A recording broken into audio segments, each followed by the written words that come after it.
What's up, everybody? This is Peyton, and in this video I'm going to be looking at taking a closer look at Buddy, the perfect dog. I have figured out how to use it. I can't read the instructions, but I had someone else read them to me, and I've just kind of figured out a little bit more just by messing with it. And this video is just going to be my review and kind of some thoughts about it. So let's first start by looking at all of the different things, the sensors and everything, and looking at the movement. So the dog, on the head, there's a touch sensor, and then there's also a touch sensor on the back.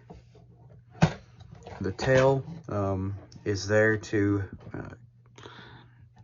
not let it go so far back when it sits down, because the limited movement does not allow for this thing to get back up if it sits down and goes too far. I've tried it. I actually took the I unscrewed the two parts of the main body and pulled the tail out, and if it tried to get back up, it would end up flipping back, which was entertaining to see, but is not how it was supposed to work. So that's why the tail is there. That's why it sits on the end of its tail instead of going all the way back when it sits down. There's a button on the front. This switches modes. I'll get to that in a minute. The ears slightly flop around as it's moving, and so does the mouth. Really, I don't see the point of them putting a mouth on the dog at all, because it barely moves. But it's meant to kind of just kind of flop as the dog's moving. On the belly is the battery compartment. It takes 4 AAAs, and below that is the power switch. Sliding it to towards the side with the speaker is play mode. Sliding it away from the speaker is try me mode. On the dog's right side, the back of it, when it's in the box, that side is towards the inside of the box. Anyway, on that side, that's where the speaker is. The eyes are connected to the speaker. They light up when the dog makes noises. I think that's pretty much it. Let's get to the movement now. The movement of this robot is limited, but I think they did it right for the cost of it and just what they had. I think they did okay. See, this robot is cool for what it's not something that I would normally get. It's not real advanced. For a basic robot, it's cool. It's pretty well made. Anyway, the front legs and the back legs, the front legs are on one motor and the back legs are on one motor. It's connected. So there's only 2 motors in this. One for the front legs, and one for the back legs.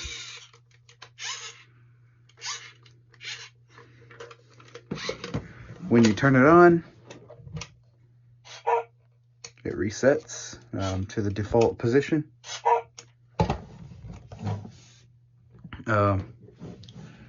So let's get to actually using it now. The Try Me mode only has 2 things. I showed it in my first video, but I'll show it again. The sound sensor is actually shut off in this mode, which is a good idea. Normally, stores or wherever they would be sold are pretty loud. And the sound sensor is very sensitive. So it would never stop going out. Like just somebody walking by and bumping something on the shelf would trigger this thing. So it's good that they turned the sensor off in the Try Me mode. So any of the three sensors will do anything. Will make it go through the two actions: the button on the chest, the back sensor, or the head sensor. There's not much movement.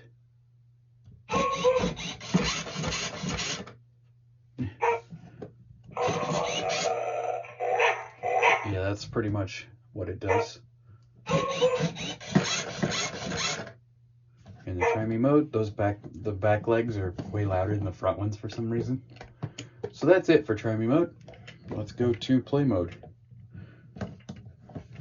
Now before I turn it on, I'm going to explain a few things, because if I don't, it will be talking while I try, or it'll be making noise while I try to talk. So it has two different modes: pet mode and command mode. When I say this thing is not very advanced, I mean it. It's really not. It only has 9 things that it does. Now, most robots, that would be okay, because it's normally 9 actions mixed with, you know, an autonomous mode, or maybe a remote control mode, or you know, any other sort of things that it does. This doesn't have any of that, just the 9 actions. So if you want a very basic robot, I'd say it's the best one you can get. But if you're looking for something a little more advanced, I would stay away from this one. So to switch between those two modes, you use the button on the front. So pet mode basically just does those 9 actions randomly. No matter what sensor you press, the head, the back, the sound sensor. And command mode lets you use sequences of sensors to get certain actions. So let's turn this on.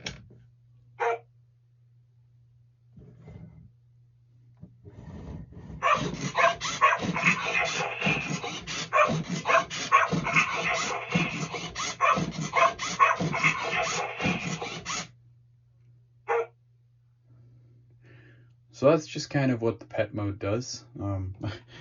Just random actions. Like I said, it doesn't matter what you do.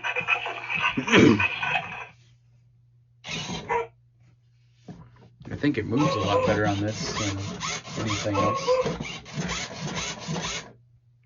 I already had to change the batteries in this once. I don't know if that's just because it eats through batteries, or the batteries that came in it were bad. I wouldn't think it would eat through batteries. This doesn't seem like a battery-eating robot to me. It's not that advanced. Anyway, now let's go to command mode, and I will show off the 9 different actions once it's done with this.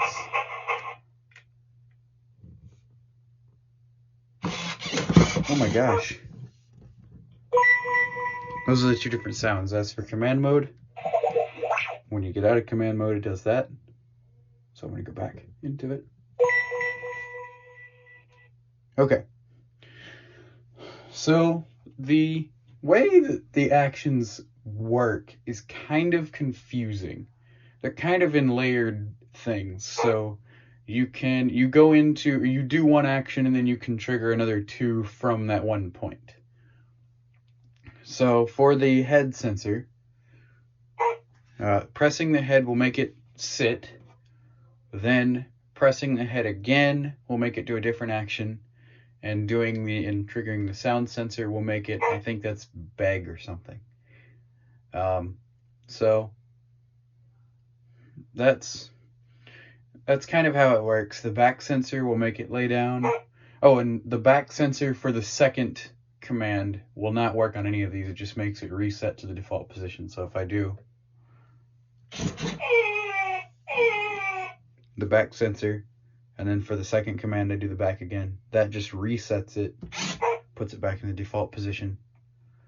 So let's go through all of them. So the head sensor.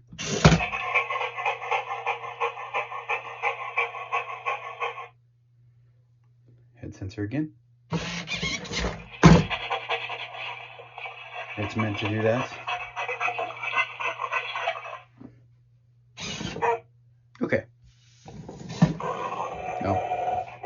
I guess we'll do the sound sensor next.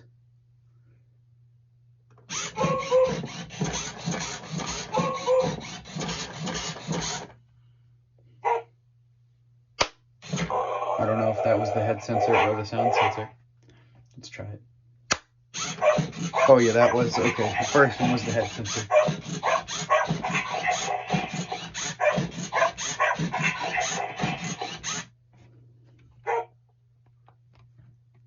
Okay. Then we'll do the back sensor, which makes it lay down. And then the head sensor. Oh gosh, okay, that was actually the sound sensor, but okay, we'll show that one.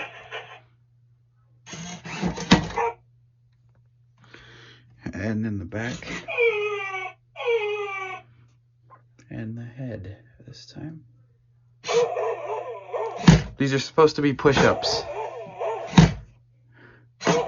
Call them belly flops, because I don't think your belly is supposed to touch the ground in a push-up. And he just plops it down there. I don't think that's really a push-up.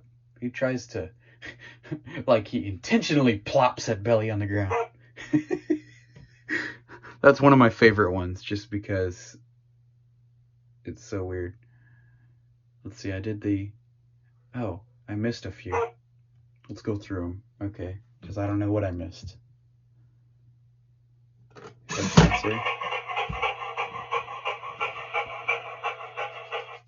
I know I did the head for that one. He almost plops on his face. Head sensor. Oh, come on. That reset command comes in very useful.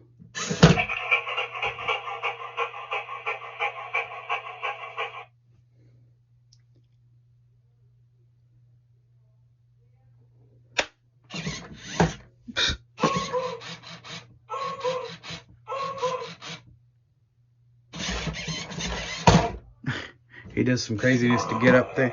This robot relies quite a bit on just falling over. I guess the limited movement just doesn't allow it to do that much. So I guess they really took gravity into consideration when they designed this robot. Oh, and it'll keep doing the sound for the action if you don't do anything. Oh, it's a sound sensor. I don't like that sound sensor. It's too sensitive.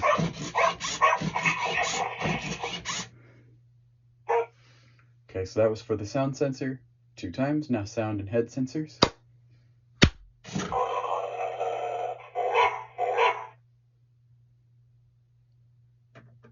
Oh, you.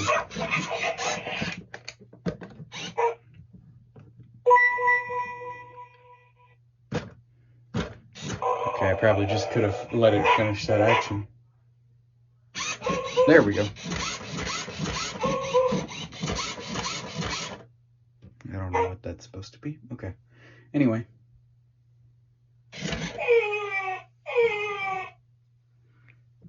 His belly plops.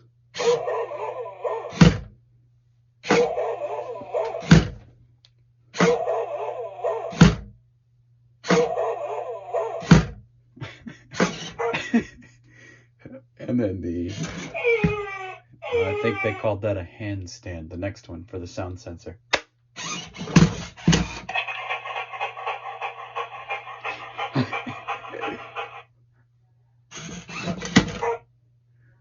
I wouldn't be worried too much about dropping this robot. I'd be more worried about the robot dropping itself. But like I said, it seems pretty well made. It's lasted through all the times that it's had to plop itself back up. This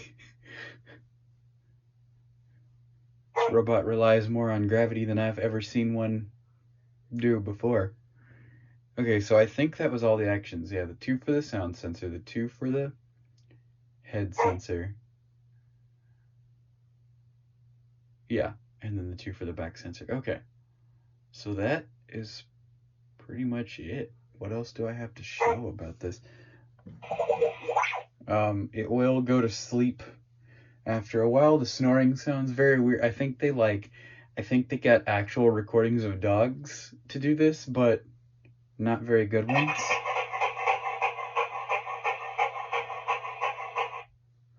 You can hear so much like background noise in that sound clip.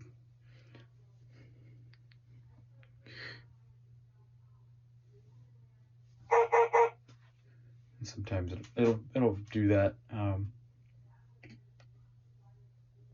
Yeah, I guess after about 5 minutes or so it will go to sleep.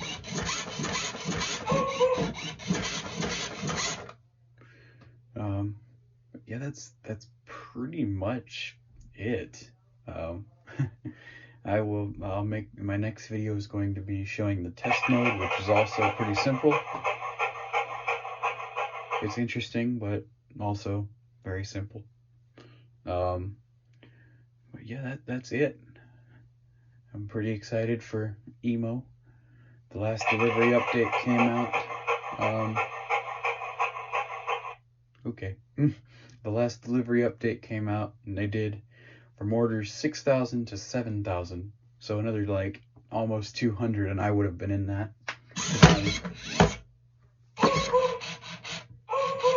Oh yeah, I think it's almost about to shut off. Anyway, if it doesn't like break itself in the process of getting up.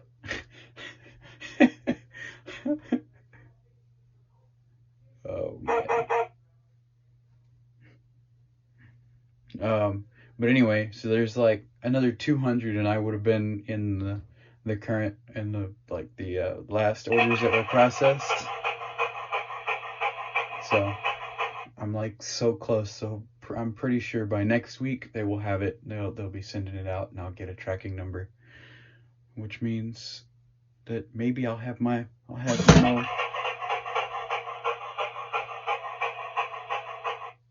I'll have Emo. Maybe in 2 or 3 weeks, maybe a month at the most. So I'm pretty excited for that.